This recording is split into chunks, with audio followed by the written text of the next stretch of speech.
Hi all. നമ്മളിന്ന് 10th CBSEയിലെ 5th chapter ഓൾജിബ്രയിലെ last വരുന്ന ചാപ്റ്ററാണ് എ പിയിൽ ഇമ്പോർട്ടൻ്റ് ആയിട്ട് നിങ്ങൾ നോക്കേണ്ട കാര്യങ്ങളെന്ന് പറഞ്ഞാൽ എ പി എന്ന് പറഞ്ഞാൽ എന്താണ്? അതൊരു സീക്വൻസ് ആണ്. അരിത്മെറ്റിക് പ്രോഗ്രഷൻ അതൊരു സീക്വൻസ് ആണ്. ഇപ്പോൾ സപ്പോസ് 1 2 3 ഇങ്ങനെ ഒരു സീക്വൻസ് പോവുകയാണെങ്കിൽ നമുക്ക് നെക്സ്റ്റ് നമ്പർ പ്രെഡിക്റ്റ് ചെയ്യാൻ പറ്റും 4 എന്ന് അല്ലേ? നിങ്ങളെല്ലാവരും ഇപ്പോൾ പ്രെഡിക്റ്റ് ചെയ്തിട്ടുണ്ടാകും. ഇതെങ്ങനെയാണ് പറയാൻ പറ്റിയത്?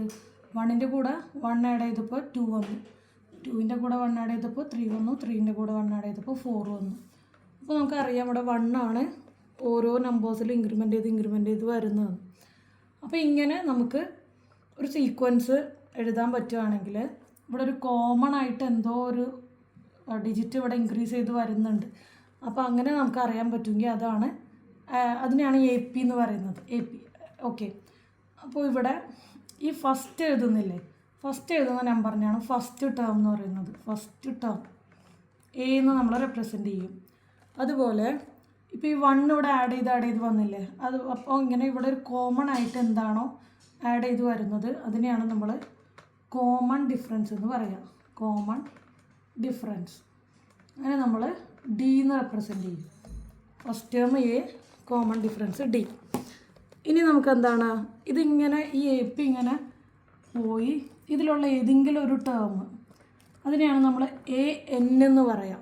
എ എൻ nth ടേം എന്ന് പറയും. നമുക്ക് nth ടേം അല്ലെങ്കിൽ ലാസ്റ്റ് ടേം എന്ന് പറയാറുണ്ട്. നമുക്ക് ഈ ടേം ഇതിലെ ലാസ്റ്റ് ടേം ആയിട്ട് കൊടുക്കുന്നത് ആ എ എൻ ആയിരിക്കും. അപ്പോൾ എ എൻ അതിലെ ഒരു ഈ പാറ്റേണിൽ നമുക്ക് കുറച്ച് കഴിഞ്ഞിട്ട് ഏതെങ്കിലും ഒരു നമ്പർ നമ്മളവിടെ കൊടുക്കുകയാണെങ്കിൽ ആ എ പി അവിടെ വെച്ച് സ്റ്റോപ്പ് ചെയ്യുകയാണല്ലോ. അപ്പോൾ അതിൻ്റെ ലാസ്റ്റ് ടേം ആയിട്ട് നമുക്ക് എടുക്കാം. അതിന് തന്നെയാണ് ഈ nth ടേം എന്ന് പറയുന്നത്. എ എൻ എന്ന് പറഞ്ഞാൽ ഈ എ പിയിലെ ഈ 1 2 3 4 എന്ന് പറഞ്ഞ് വരുന്ന പോലെ തന്നെ ഒരു ടേം വരുന്നതാണ് എ എൻ എന്ന് പറയുന്നത്. ഓക്കെ. അപ്പോൾ ഈ 1 എന്ന് പറയുന്നതാണ് ഇവിടെ ഫസ്റ്റ് ടേം നമ്മൾ പറഞ്ഞു. 2 എന്ന് പറയുന്നത് അപ്പോൾ ഏതായിരിക്കും? ഇത് A1 ആണ്, ഇത് A2 ആണ്, ഇത് A3 ആണ്, ഇത് A4 ആണ്. അങ്ങനെ nth പൊസിഷനിൽ വരുന്ന ടേമിനെയാണ് നമ്മൾ എന്ത് പറയുക? എ എൻ എന്ന് പറയുക. അപ്പോൾ എൻ എന്ന് പറഞ്ഞാൽ അവിടുത്തെ പൊസിഷനും എ എൻ എന്ന് പറഞ്ഞാൽ അവിടുത്തെ ടേമുമാണ്. നിങ്ങൾ ഡിഫറൻസ് മനസ്സിലാക്കി പഠിക്കുക. എ എൻ മീൻസ് അവിടുത്തെ ഈ 1 2 3 4 പോലെ വരുന്ന ഒരു ടേമാണ്. എൻ എന്ന് പറഞ്ഞാൽ ഇപ്പോൾ ഇത് ഫസ്റ്റ് പൊസിഷൻ, ഇത് സെക്കൻഡ് പൊസിഷനിലാണ്, ഇത് തേർഡാണ്, ഇത് ഫോർത്ത് ആണെന്ന് പറയുന്ന പോലെ nth പൊസിഷനിലുള്ളതാണ് എ എൻ. അപ്പോൾ നമുക്ക് വേറൊരു എ പി എഴുതി നോക്കാം. 3 6 9 എക്സെട്ര. ഇപ്പോൾ ഇവിടുത്തെ എ എന്ന് പറഞ്ഞാൽ എന്തായിരിക്കും? 3 ആണ് അല്ലേ? ഡി എന്താണ്? Second term minus first term ചെയ്താൽ മതി. A2 മൈനസ് A1 ചെയ്താൽ നമുക്ക് ഡി കിട്ടും. ഓക്കെ. ഇനി അതല്ല A3 മൈനസ് A2 ചെയ്താലും നമുക്ക് എന്ത് കിട്ടും? ഡി കിട്ടും. അപ്പോൾ 6 മൈനസ് 3 ചെയ്താൽ 3 തന്നെയാണ്, നമുക്ക് അവിടെ ഡി വരാം. ഇനി അവിടെ നമുക്കിപ്പോൾ ഈ എ പിയിലെ 10th ടേം ഫൈൻഡ് ചെയ്യണം. 10th ടേം അതാണ് ചോദിച്ചേക്കുന്നത്. ക്വസ്റ്റ്യൻ വന്നേക്കാണെങ്കിൽ നമ്മൾ എന്താ ഫൈൻഡ് ചെയ്യേണ്ടത്? A10 ആണ് ഫൈൻഡ് ചെയ്യേണ്ടത്. എ എന്നിൻ്റെ പ്ലേസിൽ A10 എന്ന് കൊടുക്കുക. അപ്പോൾ അത് ഫൈൻഡ് ചെയ്യാനുള്ള ഇക്വേഷനാണ് എ എൻ എന്ന് പറഞ്ഞാൽ AN equal to A plus N minus 1 into D ആണ്. A plus N minus 1 into D. അപ്പോൾ A10 എന്ന് പറഞ്ഞാൽ നമുക്ക് എങ്ങനെ എഴുതാം? A10 is equal to A plus 10 minus 1 into D. That is equal to A plus 10 minus 1 എന്താ? 9D. Okay. അതുപോലെ നമുക്കിപ്പോൾ ഏത് ടേം പറഞ്ഞാലും ഇപ്പോൾ ഒരു എ പിയിലെ ഇപ്പോൾ ഇവിടെ നമുക്ക് വാല്യൂ ഇട്ട് കൊടുക്കാം. എക്ക് വാല്യൂ കൊടുക്കാം 3 പ്ലസ് 9 ഇൻറ്റു ഡിയുടെ വാല്യൂ 3 ആണ്. സോ ഇവിടെ ആൻസർ എന്ത് വരും? 3 പ്ലസ് 9 ഇൻറ്റു 3 27, 27 പ്ലസ് 3 30 എന്ന് വരും. ഓക്കെ. അടുത്ത 10th ടേം എന്ന് പറയുന്നത് 30 ആയിരിക്കും. ഇനി അതുപോലെ നമുക്ക് ഏതെങ്കിലും ഒരു എ പി, ഇപ്പോൾ ഈ എ പി തന്നെ വേണമെന്നില്ല, നമുക്ക് എ പിന്നെ വേറൊരു രീതിയിൽ എഴുതാം. A plus D, A plus 2D എഴുതുന്നത് കറക്റ്റ് അല്ലേ? നോക്കി A പ്ലസ് 3D, ഇത് A1 ആണ്, ഇത് A2 അല്ലേ, ഇത് A3, ഇത് A4. ഇങ്ങനെ പോയിട്ട് AN എന്ന് പറഞ്ഞാൽ എന്താ നമുക്ക് എഴുതാൻ പറ്റുക? A1 എന്ന് പറഞ്ഞാൽ A1 എഴുതി, അത് A തന്നെയാണ്. A2 എന്ന് പറഞ്ഞപ്പോൾ നമ്മൾ എന്താ എഴുതിയത്? Aൻ്റെ കൂടെ ഒരു D ആഡ് ചെയ്തു അല്ലേ. A3 എന്ന് പറഞ്ഞപ്പോഴോ Aൻ്റെ കൂടെ ഒരു 2D ആഡ് ചെയ്തു. ഈ ഡിയുടെ കൂടെ ഒരു ഡിയും കൂടി വന്നു, 2D. 4 വന്നപ്പോൾ ഇവിടെ 3D. അപ്പോൾ N വന്ന അവിടെ എന്ത് വരും? അതായത് 1 ലെസ്സാണ് അവിടെ വരുന്നത്. അപ്പോൾ A + N - 1 × D. അത് തന്നെയാണ് നമ്മൾ nth ടേം കണ്ടുപിടിക്കാനുള്ള ഫോർമുല. നമ്മുടെ അടുത്ത് ഏതെങ്കിലും ഒരു APയുടെ 50th ടേം ഫൈൻഡ് ചെയ്യാൻ പറഞ്ഞാൽ A + 49D ഫൈൻഡ് ചെയ്താൽ മതി. ഓക്കെ. ഇനി ഇതുപോലെ ഒരു AP തരുമ്പോൾ നമുക്കിപ്പോൾ 1 + 2 + 3 + എക്സെട്ര എന്ന് എക്സെട്ര അപ് ടു 50 എന്ന് പറഞ്ഞിട്ട് ഒരു AP തരാണ്. അപ്പോൾ നമുക്ക് എന്താ പറഞ്ഞേക്കുന്നത്? ഈ APയുടെ സമ്മ് ഫൈൻഡ് ചെയ്യാനല്ലേ പറഞ്ഞേക്കുന്നത്. ഈ APയിൽ നമുക്ക് സമ്മാണ് ഫൈൻഡ് ചെയ്യേണ്ടത്. സം എങ്ങനെ ഫൈൻഡ് ചെയ്യാം? സമ്മ് ഫൈൻഡ് ചെയ്യാനുള്ള ഇക്വേഷനാണ് SN = n/2 2A + n - 1 × D. Okay. Here n എന്ന് പറഞ്ഞാൽ നമുക്കിത് എത്ര നമ്പേഴ്സ് ഉണ്ടെന്ന്. അപ്പോൾ ഈ കേസിൽ എത്ര നമ്പേഴ്സ് ഉണ്ട്? 1 മുതൽ 50 വരെ എന്ന് പറയുമ്പോൾ നമുക്കറിയാം എൻ്റെ വാല്യൂ 50 ആണ്. ഡിവൈഡഡ് ബൈ 2 × A എന്താ? 1 ആണ്. പ്ലസ്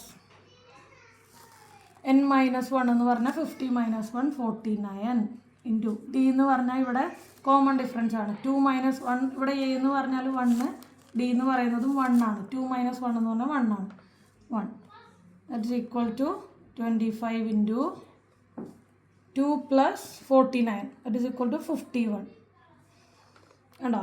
25 × 2 + ഇതിനെ നമുക്ക് കോമൺലി ഇങ്ങനെ നാച്ചുറൽ നമ്പേഴ്സിൻ്റെ സം എന്ന് പറഞ്ഞാൽ n × n + 1/2 എന്ന് നമുക്ക് പറയാറുണ്ട്.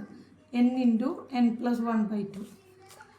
ആ സെയിം തന്നെയാണ് ഇവിടെ വരാം. നോക്കിയേ, 50 × 51/2 അല്ലേ. 50 × 51/2 അത് തന്നെയാണ് ഇവിടെ ആൻസറായിട്ട് നമുക്കവിടെ കറക്റ്റ് ആൻസറായിട്ട് കിട്ടുക കേട്ടോ.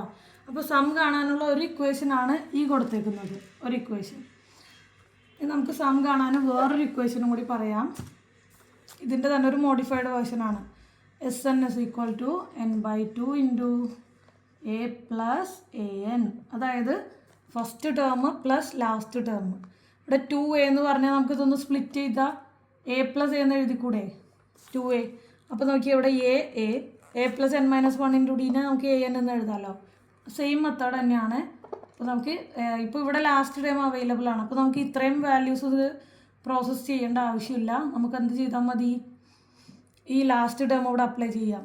A + 1 + 50 എന്ന് വരും. അപ്പോൾ 51 ഡയറക്റ്റ് നമുക്ക് അവിടെ എടുക്കാം. ഓക്കെ. പിന്നെ നമുക്ക് ചില AP വരുന്നത് റിവേഴ്സായിട്ട്, അതായത് ഇപ്പോൾ 12 9 6 ഇങ്ങനെ ഒരു AP വരാണ്. ഇവിടെ A എന്തായിരിക്കും? 12 ആണ്. D എന്താ ഇവിടെ വരിക? D എന്ന് പറഞ്ഞാൽ second term minus first term ആണ് എപ്പോഴും വരിക. അപ്പോൾ 9 - 12 എന്ന് എടുക്കേണ്ടത് കേട്ടോ. 9 - 12 എടുക്കുമ്പോൾ -3. അങ്ങനെ ഡിയുടെ വാല്യൂ നമുക്ക് നെഗറ്റീവ് വരുന്ന സിറ്റുവേഷൻസും ഉണ്ട്. അതും നിങ്ങൾ ശ്രദ്ധിക്കണം. പിന്നെ നമുക്ക് എന്നിൻ്റെ വാല്യൂ ഫൈൻഡ് ചെയ്യാനുള്ള ക്വസ്റ്റ്യൻസ് ഉണ്ടാകും. ഫൈൻഡ് ചെയ്യാൻ ഏതെങ്കിലും AP തന്നിട്ട് ഫൈൻഡ് ചെയ്യാനുള്ള ക്വസ്റ്റ്യൻ വന്ന് എന്ത് ചെയ്യണം? അതിൽ AN തന്നിട്ടുണ്ടാകും. പിന്നെ AP തന്നിട്ടുണ്ടെങ്കിൽ അവിടെ Aയും Dയും തന്നിട്ടുണ്ടാകും, AN ഉണ്ടാകും. അപ്പോൾ A + n - 1 × Dയിൽ ഈ വാല്യൂവും പുട്ട് ചെയ്താൽ നമുക്കവിടെ ബാക്കി എന്നിൻ്റെ വാല്യൂ കിട്ടും. ഓക്കെ.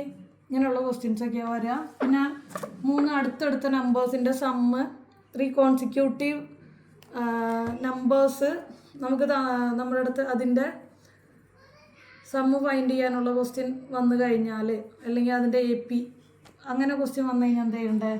കോൺസിക്യൂട്ടീവ് നമ്പേഴ്സിനെ നമ്മൾ P - 1 P + 1 ആയിട്ട് എടുക്കണം. ഓക്കെ. അല്ലെങ്കിൽ P - 1 എന്നല്ല, P വേണ്ട, നമുക്ക് A വെച്ച് തന്നെ പറയാം. A - D A A+D എന്ന് എടുക്കാം. ഇതൊരു AP ആണ്. ഓക്കെ, ഡി അല്ലേ, ഈ എന്ന് A-D സബ്ട്രാക്ട് ചെയ്ത് കഴിഞ്ഞാൽ നമുക്ക് എന്താ കിട്ടുക? D കിട്ടുക. അതുപോലെ A+D സബ്ട്രാക്ട് ചെയ്താൽ എന്താ കിട്ടുക? ചെയ്ത് നോക്കാം. ഇത് ഫസ്റ്റ് ടേം, ഇത് സെക്കൻഡ് ടേം, ഇത് third term.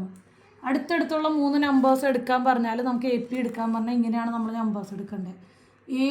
Second term minus first term എങ്ങനെ ചെയ്യാം? A-D. അങ്ങനെ ഒരു ടേം കൂടി എക്സ്ട്രാ വന്നു കഴിഞ്ഞാൽ നമ്മൾ ബ്രാക്കറ്റിലിടാം.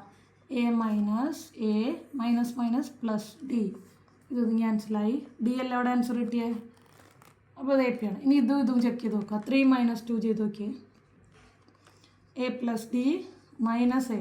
ഇപ്പോഴും ഇവിടെ എവിടെയും ക്യാൻസലായി, നമുക്ക് D തന്നെ കിട്ടും. അപ്പോൾ അതൊരു AP ആണ്. നമുക്ക് അങ്ങനെ എന്തെങ്കിലും ക്വസ്റ്റ്യൻസ് ഒക്കെ വരാണെങ്കിൽ നമുക്ക് അങ്ങനെ എടുക്കാൻ പറ്റും AP. ഇങ്ങനത്തെ ക്വസ്റ്റ്യൻസ് ആണ് കൂടുതൽ AP കോമൺ ആയിട്ട് കാണൽ. അപ്പോൾ ഇതാണ് AP, മനസ്സിലാക്കി വെക്കാം കേട്ടോ.